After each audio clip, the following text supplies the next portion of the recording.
Kami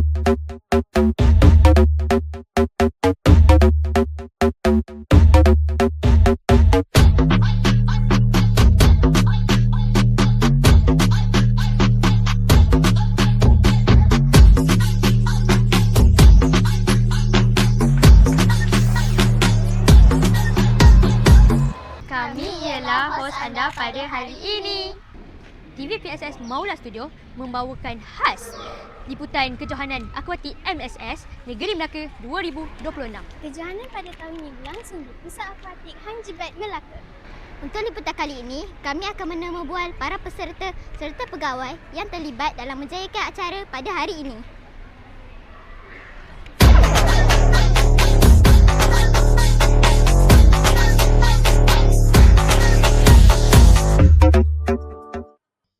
Bayangkan, lebih daripada 500 orang peserta yang berentak dalam acara kali ini. Memang gempak. Teruskan bersama kami kerana banyak aksi yang menarik Dan perkongsian yang akan kami bawakan khas kepada anda.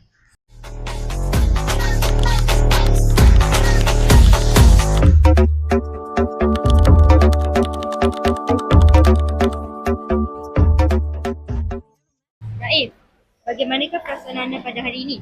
Saya rasa gembira dan bangga walaupun berdebar sikit. Apa perasaan anda dapat menyertai acara hari ini? Bismillahirrahmanirrahim. Bagi saya sangat bersyukurlah dapat menyertai event pada hari ini sebab saya pun sangat minatlah akan sukan renang ni. Lagi satu, fasiliti kat sini pun sangat bagus. Peserta-pesertanya pun bagus. Sangat kompetitif secara sihat. Apa persiapan yang awak sediakan sebelum masuk acara ini? Macam datang kolam pukul 5.30 macam tu, pukul 6. Then I pergi stretching, then masuk kolam pukul 7. Normally, I will wake up 5 o'clock in the morning. Then, same as her, I'll change my fast skin, eat my breakfast, all that. I reach the pool 2 hours before my event.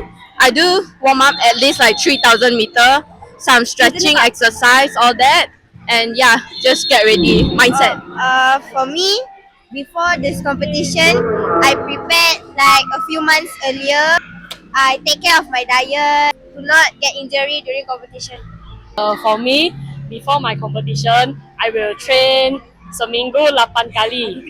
And I almost wake up at 5:30 and then come here until 6:30 and then come for warm up. Terima kasih atas perkongsian itu. Thank you. Bye. Bye. Wow, setiap peserta nampaknya membawa semangat dan keyakinan tersendiri dalam kejohanan kali ini. Kagum betul saya dengan mereka. Sekarang mari kita meninjau para pegawai yang bertungkus lumus di sebalik tabir bagi memastikan kejohanan ini berjalan dengan lancar.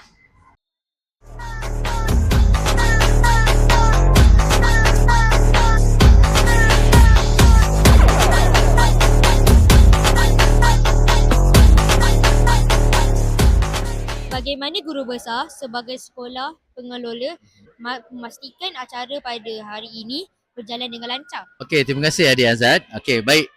Sebelum tu saya nak maklumkan bahawa kejohanan akuatik kita pada tahun ini kita ada seramai 123 buah sekolah, seramai 530 peserta, ada event 322 event acara lah. Okey, jadi untuk soalan Adik Azad tadi baik, kita sekolah SK Parit Melana pada tahun ini telah dilantik oleh pihak jabatan Jabatan Pendidikan Negeri Melaka sebagai ketua pengelola untuk sukan akuatik kita pada kali ini.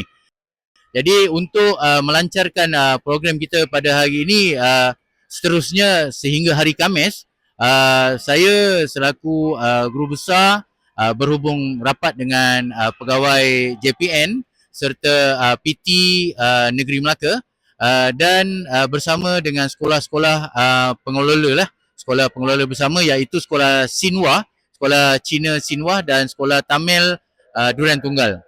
Jadi untuk itu kami telah berbincangan beberapa kali untuk memberikan agihkan tugas-tugas untuk kelancaran pada hari ini.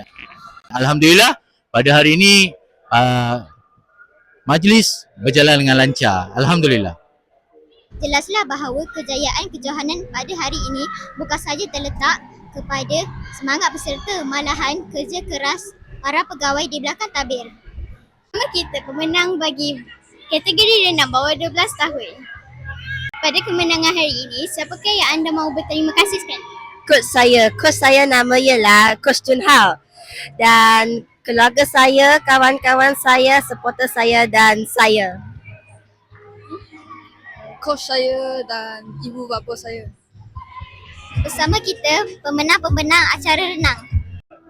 Apakah yang mendorong anda untuk terus berusaha? Yang menolong saya untuk berusaha kawan-kawan saya dan mak bapak saya yang memberi saya support. Yang mendorong saya untuk terus berusaha ialah mak bapak saya yang sudah bekerja keras untuk menghantar saya ke mana-mana saja. Ibu bapa saya dan coaches saya, kerana coach saya ada bagi kami buat training pada last few days. Ibu saya yang dapat bring saya ke sini untuk training. Terima kasih atas perkongsian itu tadi. Semoga anda terus berusaha dan kekal berjaya. Itulah serba sedikit liputan kejohanan akuatik MSS Negeri Melaka 2026. Tanya kepada semua peserta yang telah menunjukkan semangat jiwa yang tinggi. Dan syabas juga kepada semua pihak yang terlibat dalam menjayakan kejohanan ini. Terima kasih dan jumpa lagi. Bye.